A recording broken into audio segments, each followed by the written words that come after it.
On today's show, now we started this conversation last week.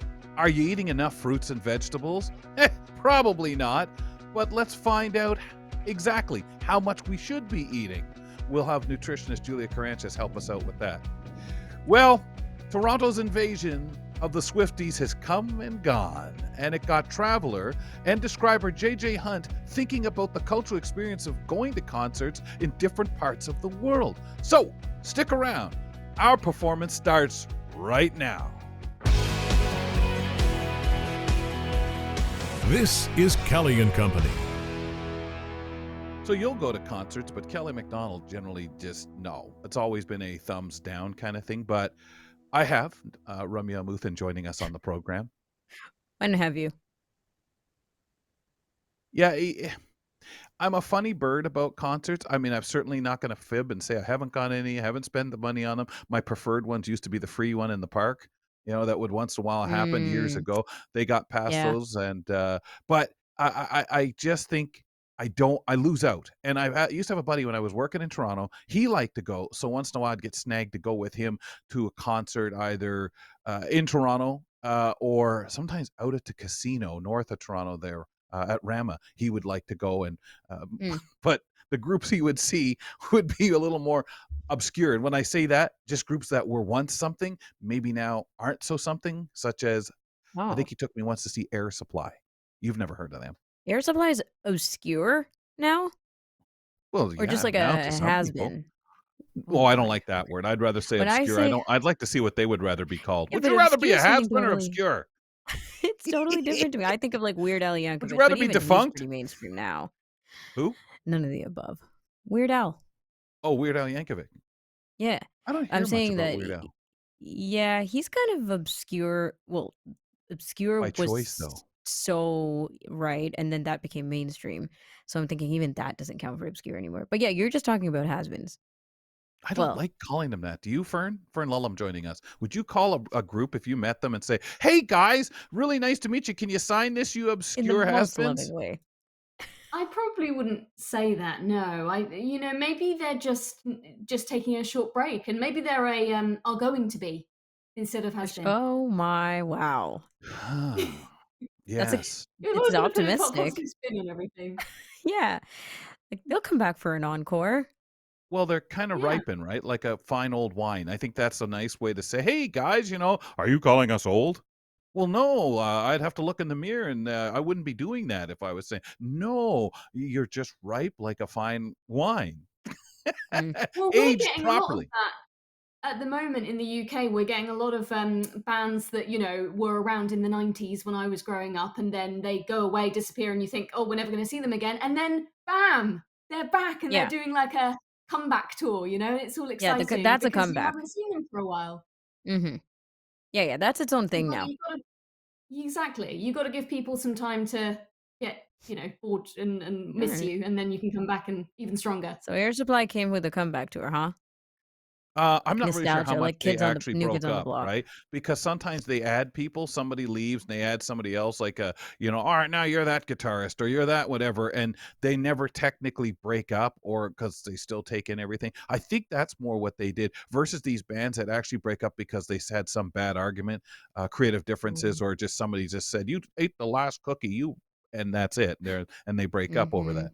Mhm. I get It's that. I always interesting. understand. That's I pretty know I'd tough, get rid of people too eating the last brownie or cookie. Like obviously. the nerve. You Yeah. don't just No. leave one and you don't eat the last one. Come on. Mm-mm, mm-mm. Fern, we've got an interesting topic from you today. As usual, as psychotherapist Fern Lulham joins us to talk a little bit about whether personal development top tips are really tip top. If I can say that right, Fern. Yes, absolutely. You did it beautifully. Well done, Kelly. That was your first test and you've passed it. I did. So basically, today I thought that we would shine a light or put a microscope, if you will, onto some personal development quotes because these are things, especially with the age of Instagram and social media and that kind of stuff, that we hear all the time. Maybe we say them ourselves as advice that we give to other people. And I'm just wondering, are they all there cracked up to be? So we're going to scrutinize them a bit today and see how much we agree with them or don't agree with them so much. Okay. So, do you Let's want to do it. talk a little bit about right off the top a good old friend Thomas Edison? Because we hear all these sayings and different things like you're mentioning. Where does he rank? What goes on with him? Ah, well, Thomas Edison, I'm glad you brought him up. He was famously quoted as saying, "Success is 99% perspiration and 1% inspiration." What are your initial thoughts on that one? A lot of work. Um, a lot. This is For like me, the it's a pulling lot. up by the bootstraps, right? Yeah, and or trial by air. Like you try so hard to do something, and then sometimes something just works out that you may have given less thought to than all the efforts you put into all the stuff that doesn't work out. I don't know. Fern, I don't know. Yes, help out. absolutely. Because I think now we're using up our 99%. Yeah.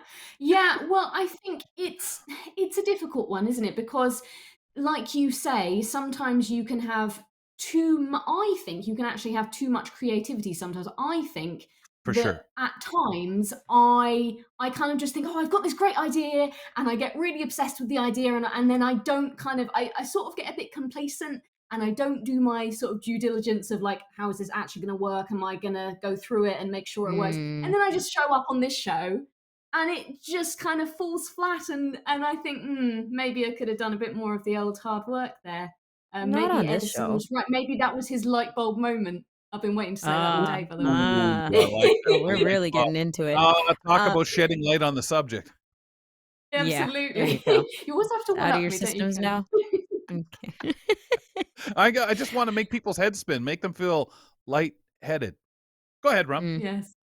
Anyway, I have nothing to follow up those No, you don't. with, but my mind didn't even go to creativity first. I was just thinking work smarter, not harder, as the opposition stance to this one, Ah. which means, why put in so much of the grind when you could figure things out on a more a broad in a more broad sense, You mean using and ChatGPT? ChatGPT is a great example. I knew it. Gee. Using it, like collaboration with others, make it feel like you're not in it on your own, kind of thing. But if it comes down to the creativity versus hard work debate, Fern, I'd say creativity is Yeah. so underrated. Just like generally speaking, when we think about like who we look up to in terms of leaders, right? Government, governance, leadership, countries, big things, important things. I don't think we talk enough about creativity or respect creativity as much as we should. But in smaller scales and in communities and family dynamics and all that kind of thing, creativity is much more respected, at least the way that I've experienced it. Yeah. Yeah, I think that is true. I mean, I think we're in an age of kind of like you say hustle culture now, and Yep. let's get it Yep. done, and let's not do this sort of like airy fairy creative stuff. But I just wanted to give you a little bit of the science behind this as well, because of course, coming as a psychotherapist, I've got to psychoeducate a little bit. I try to Sure. do my best. So basically, there's different parts of the brain that are engaged with those different things. So with when it comes to the creativity side, you might have heard before people say you're either left-brained or right-brained. Have you heard that Mhm. Mhm. Mhm. phrase? Yeah. Mhm. So left hemisphere of the brain is associated with more analytical, the kind of practical side, right? The 99%, as Edison would put it, of the hard work practicalities. And then the right hemisphere, if you're more right-brained, you're generally more concerned with the creative side, the like what can we bring to this, what can be inspirational and magical and everything. And there's different parts of the brain within that. So there's like the prefrontal cortex, which is all about kind of coming up with new ideas, and thinking about things differently. And also, there's a part of the brain called the default mode network, which is all about dreaming and imagination. So you can see that there is very, a lot of creativity when it comes to dreaming and coming up with new ideas. It's the sort of thing you might have if you're writing a novel or something like that. Whereas when it comes to practicality, we have things like the motor cortex, which is all about movement, so which helps us kind of like do manual labor and things like that. Or we have the executive functioning, which is part of the prefrontal cortex, but our executive functioning is all to do with kind of organization and planning and getting it done, basically. So essentially our brain is wired to do all of these things. And I guess it's just about those percentages, because Thomas Edison, I think personally, is going a bit too far on the 99% versus 1% seems Hmm. a little bit out of whack to me. Yeah, Yeah. yeah, it really Eh, does even because if we assume so it's many things. exaggerated. Well, yeah, and I mean, you get your idea, your inspiration, and but Fern, you also have that whole. You could have the way of laying it out. You could think you know what you're doing, and there's that part of you that just the execution doesn't. It's almost like not everything will fire with Right. any at all times, and with every project or idea you have, you may get the greatest idea, figure out how to execute it, and the body and the brain just, I'm not going to do that. I got to find someone else to do it. Oh, I'll put that away for now. Or you may Yeah. be better at that execution of it, taking that seed of an idea and just swinging by the seat of your pants.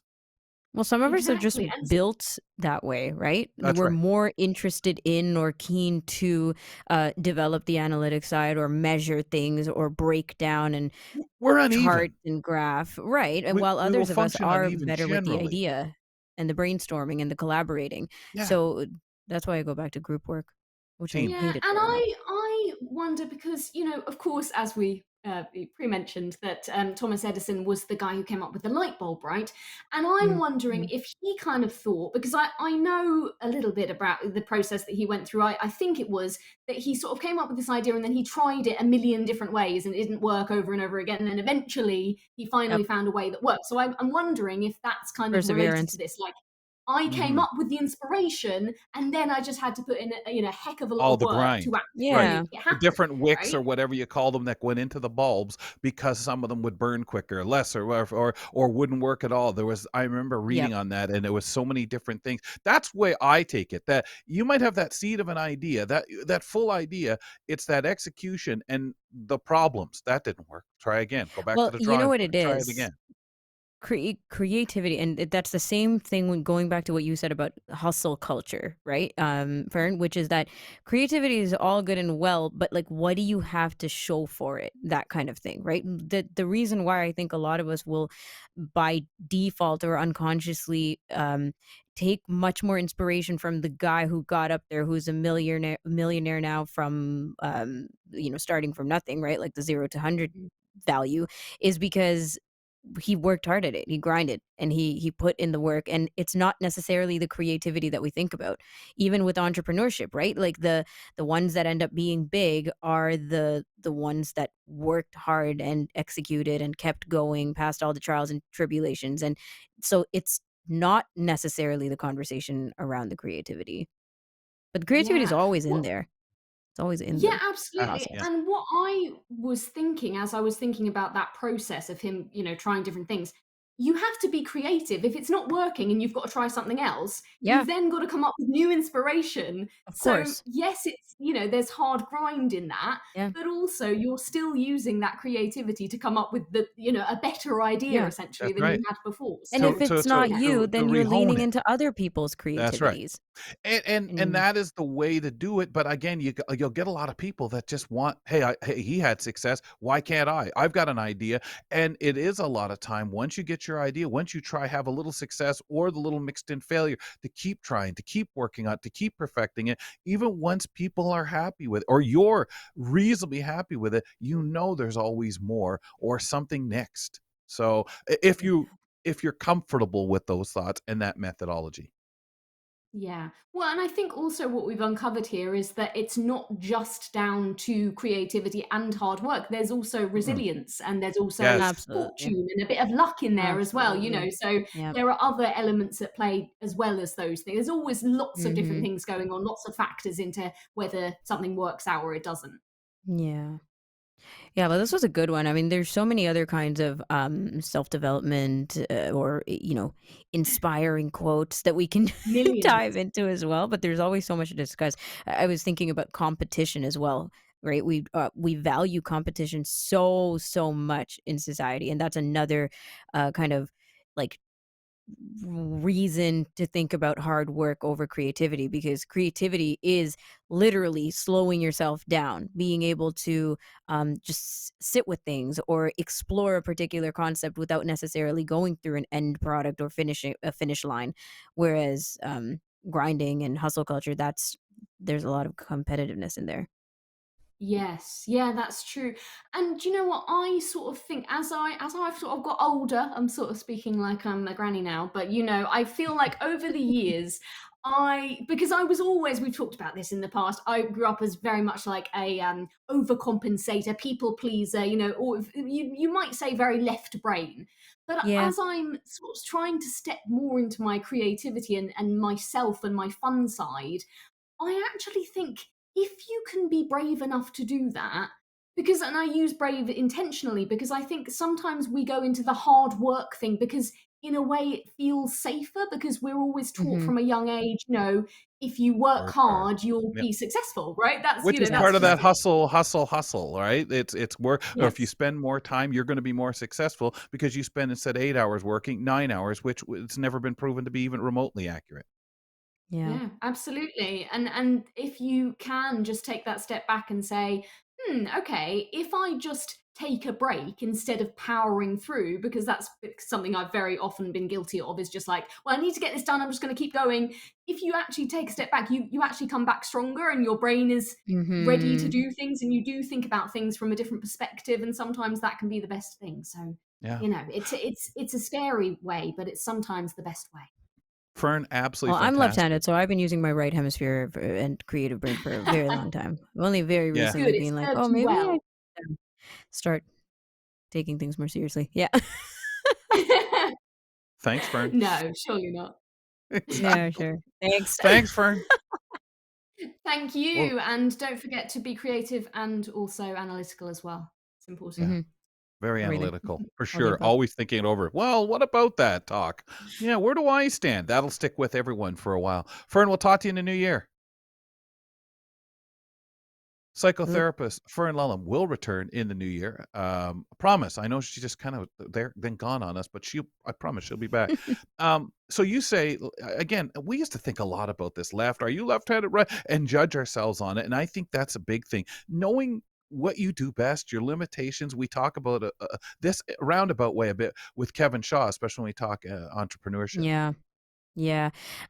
It's quite interesting, like, as Fern kind of said, and as she was dashing out the door there, like, it's obviously most things need both creativity and analytics, critical thinking, but also Hmm. taking time between things to relax your brain or move your brain in a different direction, which is creative. And she said it too earlier in the conversation. It's hard.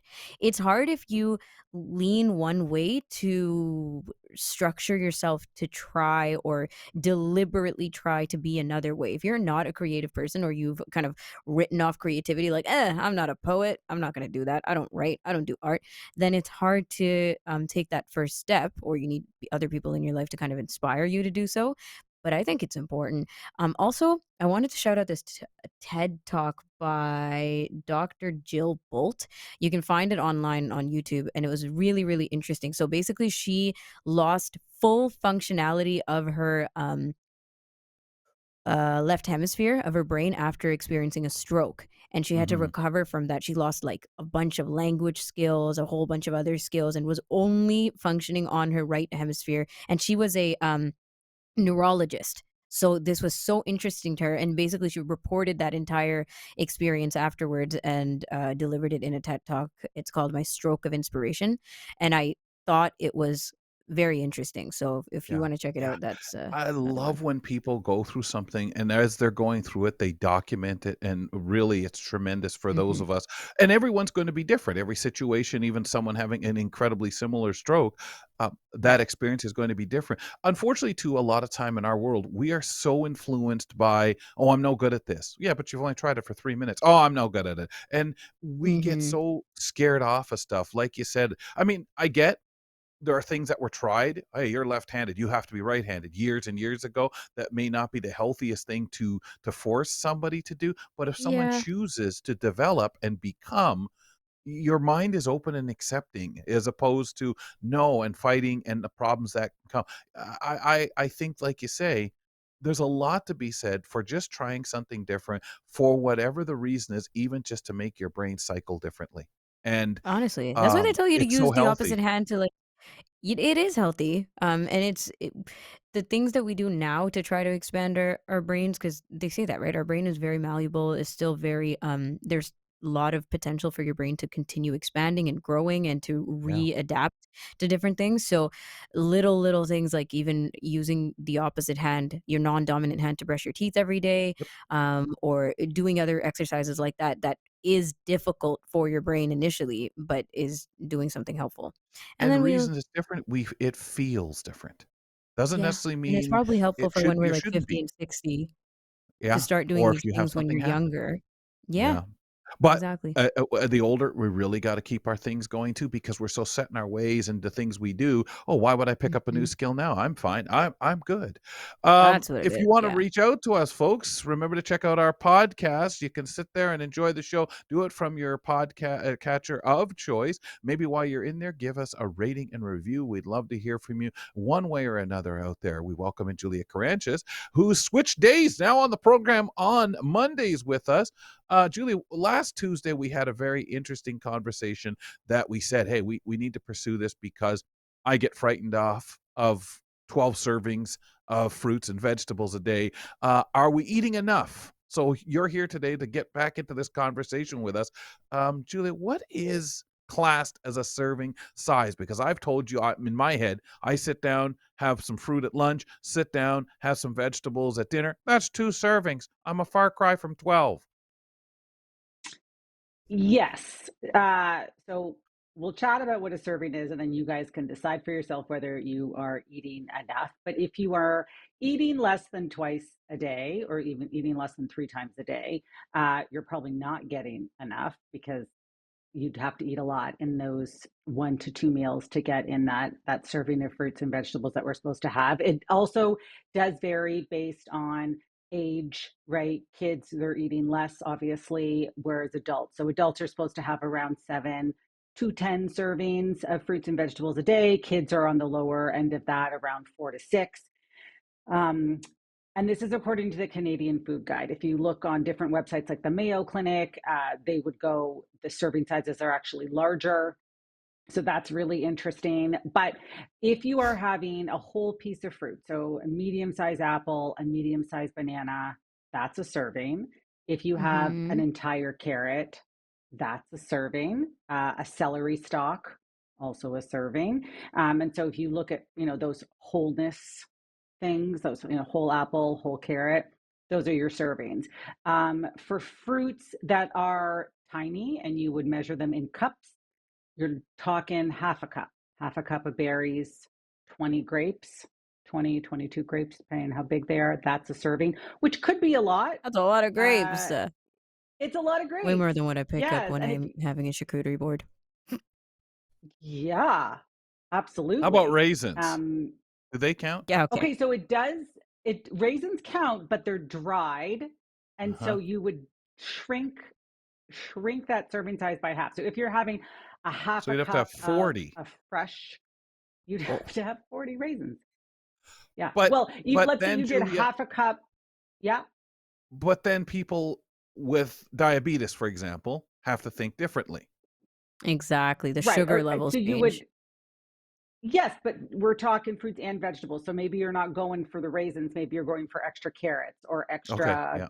beets or Yep. squash or broccoli True. or cauliflower, right? Like Mhm. a serving size of cauliflower is about a cup, which is like what's under a cup. It's about 4 florets of cauliflower. And so if you are Mm. somebody who's diabetic that wants to go lower sugar, let's double that, and that's 2 servings Okay. Mhm. of veggies, and then you're having less of the fruit, or the fruit you're having is maybe fresh fruit and not of the dried variety, Mm.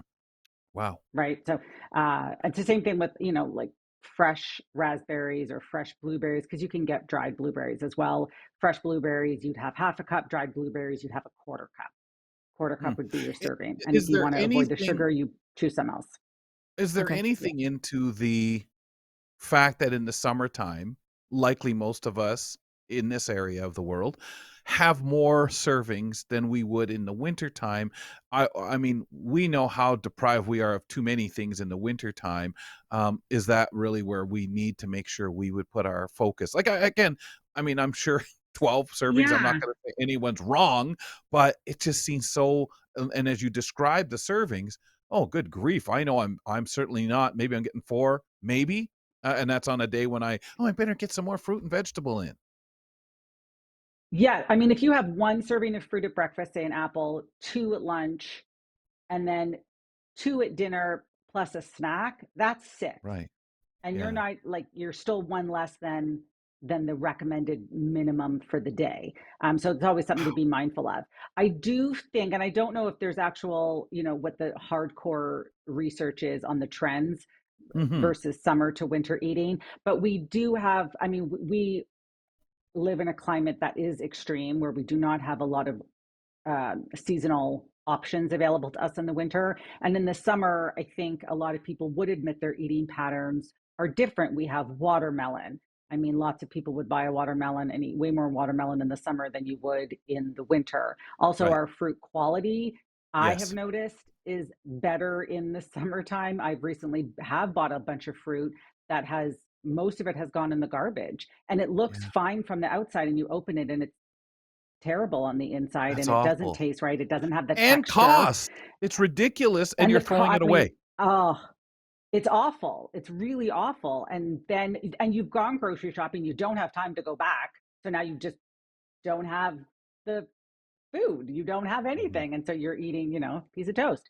And so I think if, you know, I would generalize to say that yes, it's probably easier for most people to get their servings in the summertime because we want to eat cold foods. In the winter, we want to eat hot food, Um, just do you climate think wise. anyone actually gets it?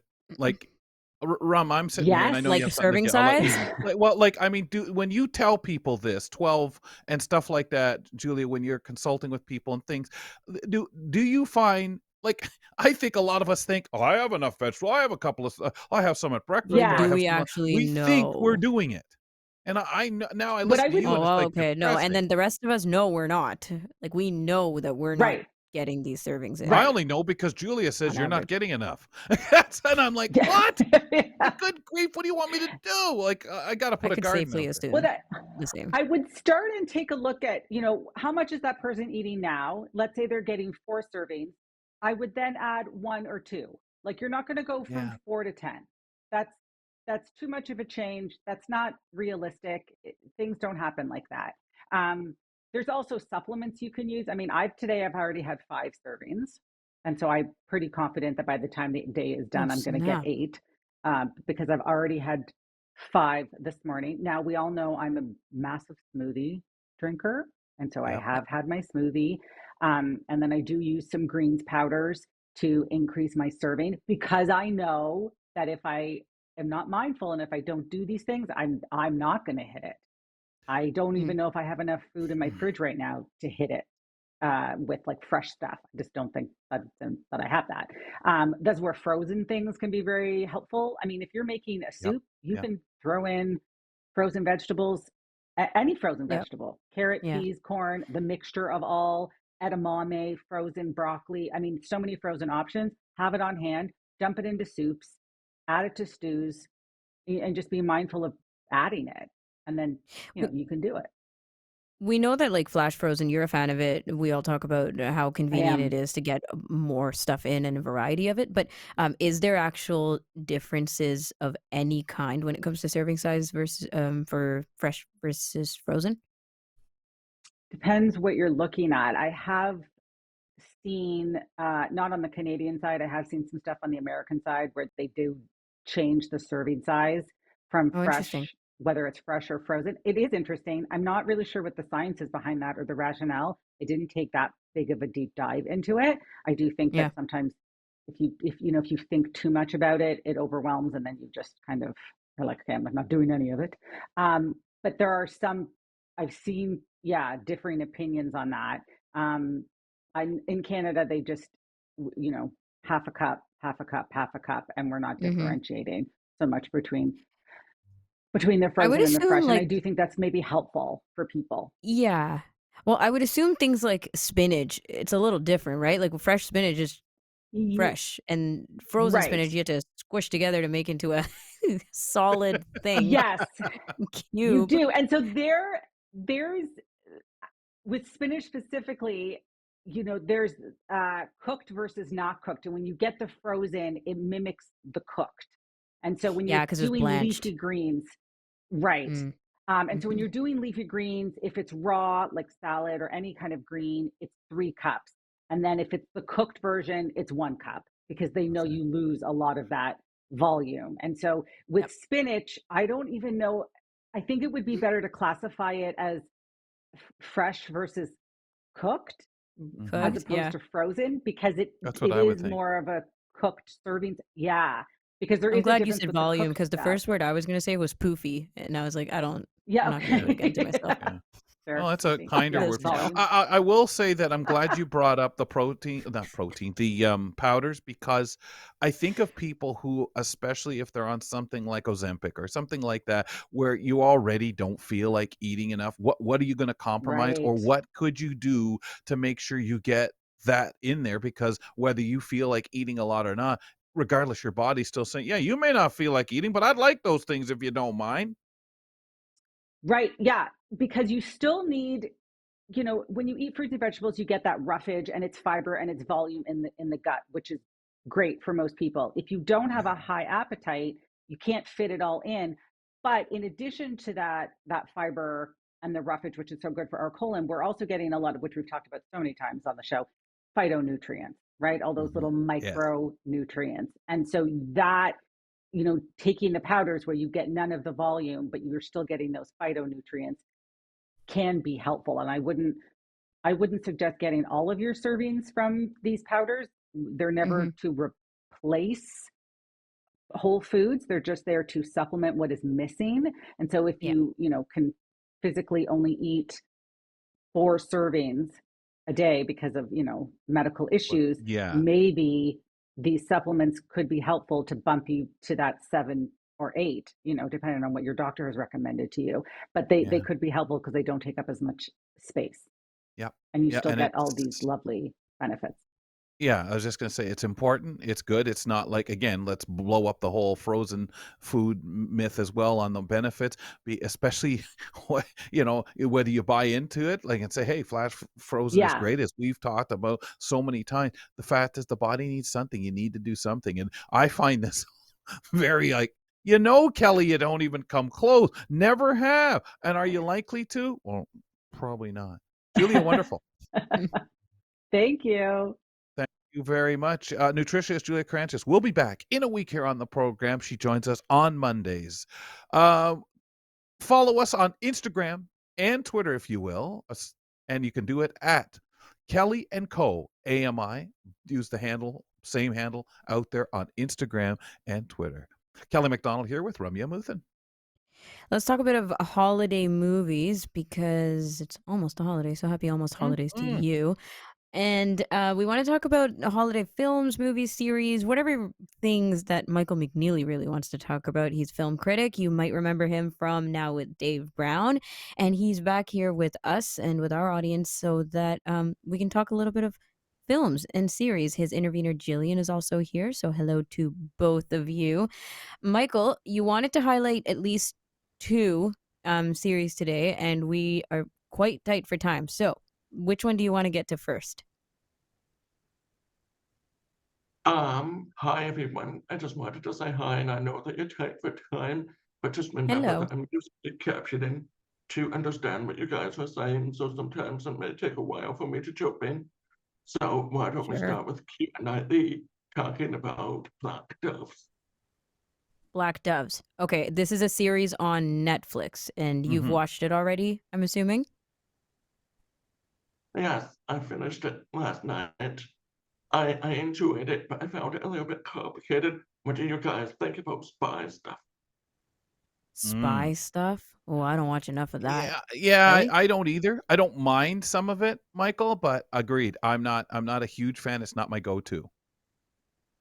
How about you, Michael? Oh, it's interesting. It was a little bit complicated for me. I had a hard time in following it along, but I really appreciate Keira Knightley and I appreciate Ben Bishop, You may know Ben Whishaw in another spy series, James Bond. He plays Q. And I always liked him in James Bond because he's the one with a pen that does a lot of stuff. So Mm. I think it's a Christmas show because it takes place during Christmas time. They have all the Christmas scenes. They have Christmas trees, Christmas lights, and Christmas rocket launchers. So I hope you will enjoy that, or at least give it a chance, because it's really about friendship and found family. So is this like a comparison to Die Hard where people are That's like, what I it's was a trying to Christmas movie? remember. It's not a Christmas movie. Ah, It is a yeah, Christmas yeah. movie. Just because it takes place around Christmas doesn't make it a Christmas movie. Where are you on that debate, Michael? Well, are you asking me about Die Hard, or are you asking me Yes, about Die the Hard. show? And this one, I guess. Do you Compared to qualify is these as Christmas? yeah. I think Die Hard is a Christmas movie. I'm sorry. I think you need to have Christmas movies for everyone. You need to have Christmas movies for the romantic comedies, and you need to have Christmas movies for Bruce Willis lovers, and movies of action and suspense, and you know all those kinds of things. But in this show, for example, it really is a Christmas show because the spies have to deal with Christmas activities like doing their Christmas shopping on time and getting Mm. presents under the Christmas tree and all that kind of stuff. So So it I think, has a nice feel, a comfortable kind of Christmas feel, but yet you have for people like me who do like a bit of the action, may not necessarily be the spy ones. That's an interesting, and I think you're right, Michael. You do need to have that. yes, I think, we're trying to spend time together with our families and our loved ones, and sometimes everyone likes something different. Yeah. So I try to be the person that forces movies on other people just by being a film critic. Well, this one, Black Doves, actually does sound interesting because it's about there's politics in here. There's a secret spy. Somebody's life is upended when the lover is assassinated. So, anyways, they're saying if you're down for the intrigue and the thriller and the violence, apparently, A Christmas um, killing. a Christmas killing, then you're down for this one. Okay, Michael, do you also want to tell us about Happiest Season, which is a movie on Crave that you checked out? Sure. Um, I think one of the themes in my selection today is that both of my projects that I'm talking about are actually LGBTQIA related, with a plus for all the other things that I didn't mention. We have Ben Whishaw, who is openly gay in Black Doves, but here in Mm. Happiest Season, we also have Kristen Stewart, who is bi. We have Victor Garber, who plays the father. He is a Canadian icon. He's also openly gay. We have David Levy, who you know from Schitt's Creek. He's gay as well. So we have lots of people. We also have Clea Duvall, Mm-hmm. you might remember from E.T. So what's happening today is everyone's getting together for a Christmas dinner, which is always an anxious situation, especially when you have a member who is queer. And in this film, we're wondering whether or not everyone will be accepted and whether or not people will be able to recognize the humanity in each other. Aw, Yeah, that sounds but very sweet. how do you feel it went over, Michael, as far as you're concerned in that sense? Because it's true. People, and again, go back to what you just said about variety and trying to sit down and enjoy a movie together. How do you feel with this one? Does it hit that mark? I think it does. I think it's conventional, which is something that a lot of holiday movies get criticized for. But the conventionality is actually important when we're speaking about marginalized individuals. Mm. However, I would just say that for both of the projects that I discussed today, there's not enough disability representation. So I Right. hope to work on that for the Yeah. next years. Yeah. But still, we're looking at, people who don't necessarily fit in, people who don't necessarily buy a lot of consumer goods for their loved ones at Christmas because maybe they can't afford it, or maybe they're too busy being spies, that kind of thing. Because what's happening in the Happiest Season is that the parents are very materialistic. The father is running for mayor, so he's very concerned about appearances. And when you're Mm, bringing yeah. in, for example, if you're a lesbian trying to bring your girlfriend home, or if you're bi trying to bring your girlfriend home, you're wondering how that's going to fit in with the overall perspective of daddy running for mayor and whether or not he's going to win his election. If there's problems, I put problems in quotation marks, whether or not there's problems with the children. Hmm.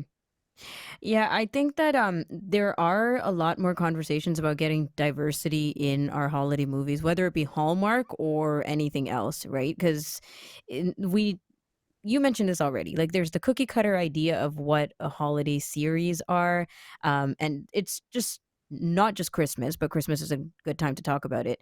But then there's just also this, like, can we find something different, or can we start adding some other types of depth to the experiences that we're having Mm. with TV in general? So yeah, that diversity representation comes in many, many, many forms, and obviously disability representation is a big It, one to talk about. it's kind of like soap operas, Michael. Look how long it took them to have Oh interracial yeah. or disability. I Yeah. think they're scared to change the cookie cutter of Christmas movies. No, I think you're looking at Christmas movies as $1 million industry, and the more Mm-hmm. money you make, the less thinking you have to do. And the happiest season is still a little bit of an example of that, because you'll find that the Hallmark Channel is happy to have queer people in it as long as it helps the bottom dollar. Yeah. Yeah. I remember when I was in university, one of my professors said that gay men actually have the most expendable income because they Yeah. most likely don't have children and they usually have high earning jobs. I mean, that's what she said. Mm-hmm. So, Mm. but I think that's what they're thinking about with the Hallmark movies. You know, they're thinking of gay men as perhaps a target demographic that you haven't tapped into Yeah. yet. So, even if a corporation seems to be nice, there's always some ulterior motive. Yeah. Sure. So true. Yeah. Yeah. And capitalism always plays a I'm, part. And Always. we almost encourage it. Sometimes we're like, but, yeah, but, we but, are but our market. I should still let people have a happy feeling of sentimentality Exactly. and the warm, fuzzy feelings that you get from an ugly sweater. Exactly. Yeah, So you're true. not gonna get rid of that by adding Nope. some diversity. Thank you very much. No, no, and their view is Michael, if it ain't broke, don't fix it. That's their yeah, view, as well as in Cha-ching. which is ridiculous. Michael, thank you so much. Both of these Thank you. series slash movies recommendations are available with audio description and captioning. So good for all of us to consume. Thank you. Thank We'll chat with you soon. So Oh, we yeah. were talking about Happiest Season, which is a movie on Crave. So if you're in Canada or otherwise, that's available with audio description. And Black Doves is the spy series on Netflix, which also has audio description in the menu and captioning. And Michael McNeely was the one who gave us these recommendations for how to spend our screen time during the Yeah. holidays. You bet. Always nice. Nice to get him in, get some thoughts and opinions. If you want to email us, you can do so. kellyco@ami.ca. Always want to hear from you. kellyco@ami.ca. And you can also call us at 1-866-509-4545. Always would like to hear your voice. Maybe we can even play a message from you on the program.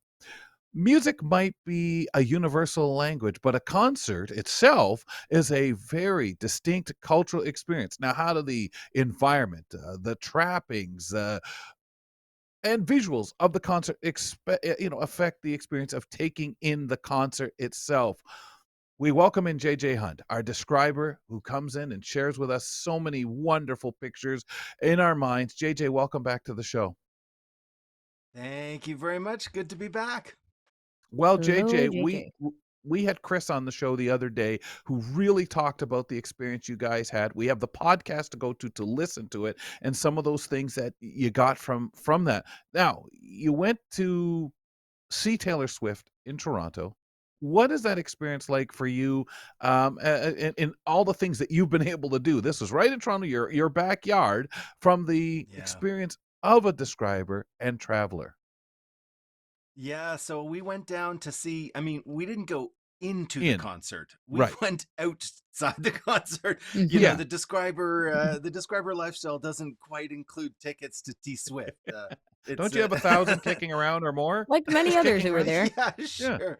Yeah. Did you get to go? Did you guys go?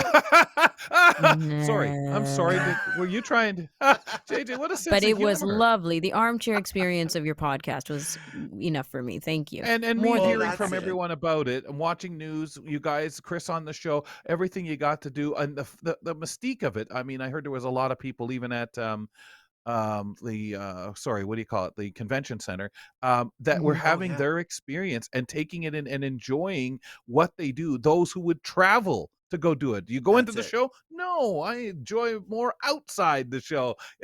What a real cultural thing. Well, that's it. And that's what we wanted to experience and describe was that cultural experience. What is it like to be outside of the Sky Dome, of the Rogers Center, when all of those sequined Taylor Swift fans are flooding into the building and trading friendship bracelets and they're all dressed up. People were dressed up as song lyrics. I mean, it was just Wow, fascinating. It was that's really cool. remarkable. Wow. Yeah, it was really great. And so we wanted to experience that. We went down with our microphones. We recorded some great audio, people self describing their costumes. It was lovely. But the whole thing got me thinking about like, I was having this cultural experience in Toronto. I wanted to experience the Swiftie culture Mm. as it traveled through Toronto. And it did make me think, like, oh, interesting. When I've been to concerts in other places while traveling, how is that the same? How is it different? What are some of the ways that I was experiencing music, which, as you say, is like it's a universal language, but how is it different culturally when you're Yeah. taking in those shows in other places? So yeah, of course, Mhm. as often happens, you know, you do something in your own home city and it makes you think about your travel life and things that you've done outside as well. Okay. So what have you So gathered? yeah, what give us a few impressions.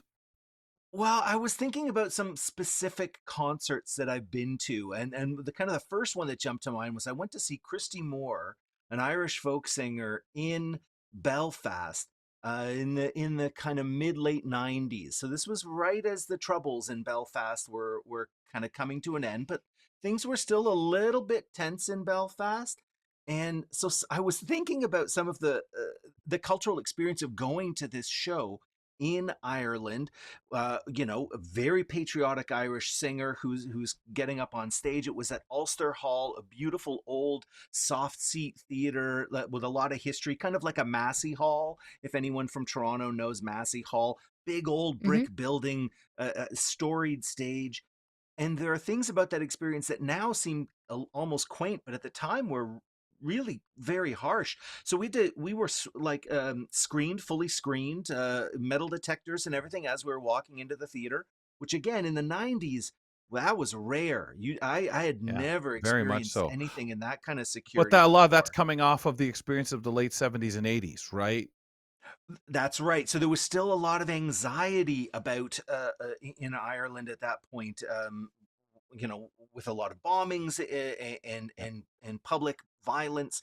So there was a lot of concern in an Irish theater with an Irish folk singer who's singing to Irish, like an Irish audience. There was a lot of anxiety. So all of the house lights came up before the concert started, and every exit was pointed out. We went through fire drills before the concert started. Again, I'd never experienced anything like that. And then Wow. Christy Moore steps out on stage and he has just a single Borin drum, a hand drum, and he starts singing into the microphone. And you know, it's that experience, that musical experience of single performer, single instrument, single mic, and the audience was just enwrapped. It was incredible. The Oof. passion of the crowd, the politics of the moment, and all of those security moments leading up to this had really made everything intense, not tense. Like I don't want to make it sound like it was a scary situation, but just everything felt heavy and Yeah. everything felt like you could feel the weight of the politics of the time in that in those first few songs. It was remarkable. Wow. I think that some people, like now we have a lot of conversations about small venues, large venues, not just in the context of music, but even stand-up comedians, right? Talk about like, is it really the same type of show to go perform at an arena in front of 50,000 people versus like a Yeah. comedy club? And how do you engage a large crowd like that? Like, how do you even know you're doing it for what you started doing it for, right? That kind of thing. Yeah, But then I hear absolutely. people talk about someone like Ed Sheeran or Adele who just sit on stage and tell stories and talk and laugh and, just create an experience that sounds so much like a kitchen party. And I think, Yeah. wow, like they're just killing it. And I don't Yeah. know if I there's so much to dissect and analyze with I think how it's they that do it and intimacy thing and how you can be well, intimate with creating the 50,000 intimacy. versus yeah. intimate with It 3,000, can't right? be as And easy as it seems for some Yeah. people. well, but they have the knack of saying, "I'm talking to 50,000 people here, but I'm going to do it like I'm talking in my kitchen with all Yeah. 50,000 versus 3." Yep. Yeah. Um, where else, And if you can JJ? be that kind of storyteller that can pull people Oh, in, you yeah, can Mhm. manage to do it in a stadium, but it takes a yeah, certain kind of skill. Like and that's a bit of lighting. rubber hitting the road moment right there, Yeah, right? it If is, you're it an Yeah. is. auto-tuned pop star who actually can't hold the stage, it doesn't matter how many fireworks they put up behind you. You need some of that charisma. And Yeah. it's interesting you talk about like the venues, the big venue, the small venue, artists who can work with the venue that they're in. This reminds me of I was in Latvia, and Yeah. I was traveling. My wife and I were traveling with our then one toddler, and we had to trade off back and forth because we couldn't do things all the time. The three of us, got the toddler.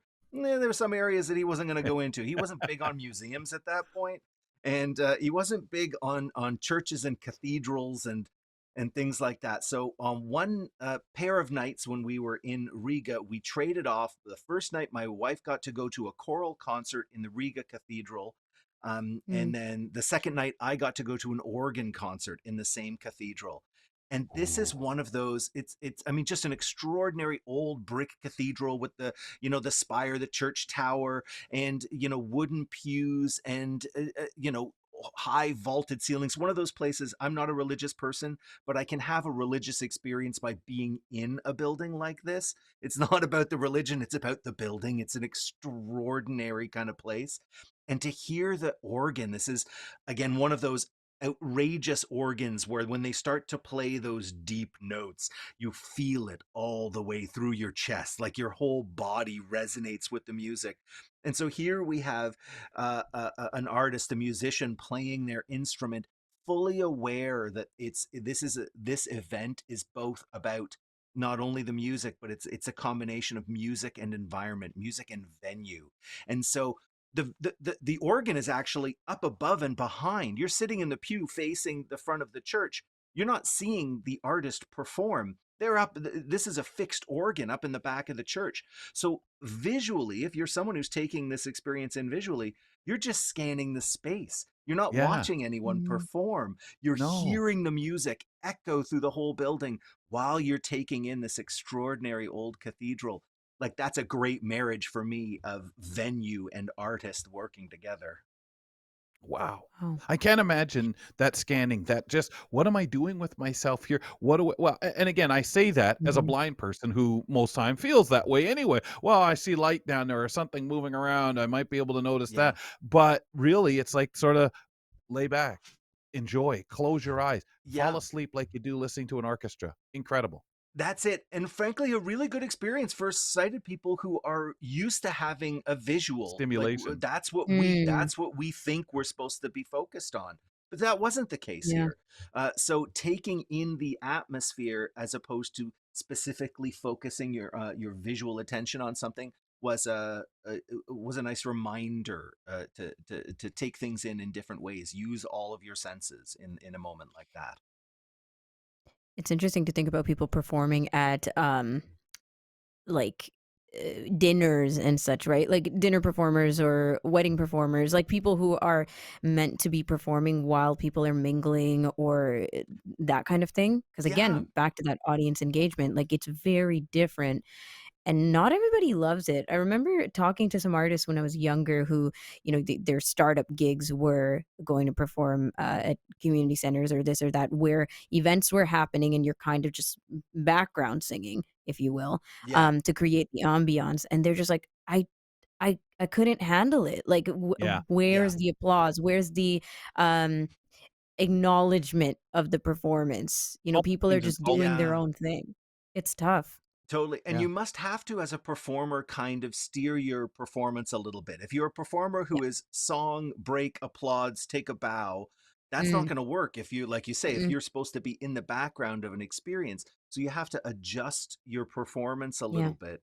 This reminds Yeah. Yeah. me, I was in Oaxaca, Mexico, just over a year ago, and there was an Afro Mexicano festival. So a festival of Black Mexican musicians, and the history of that in town. And this was being performed in the town square, and so an open space, outdoor space, and so people are just walking around. This is an Yeah. outdoor theater.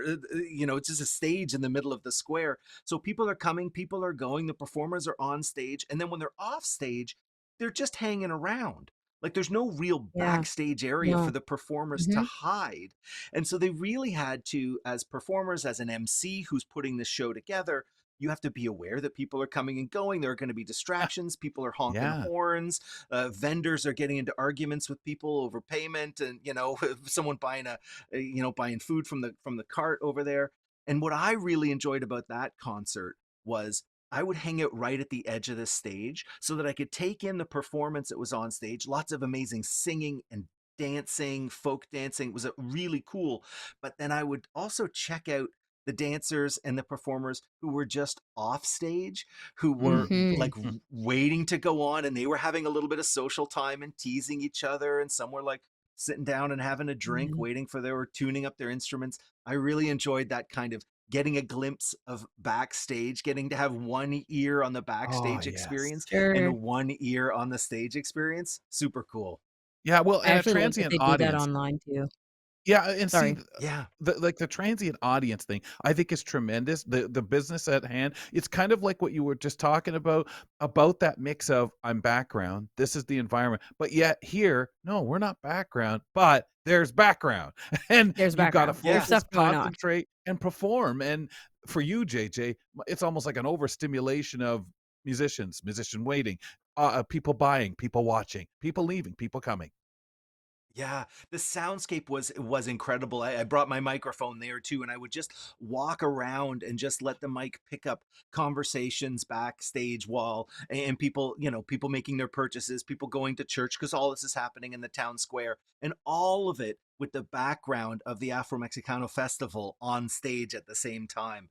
Wow. Lovely. I listen to those tapes all the time. Well, and Mhm. we're listening to you. Appreciate it because the picture painted fantastic. JJ, we'll talk to you later. The best of the Thanks, season. guys. Have a good one.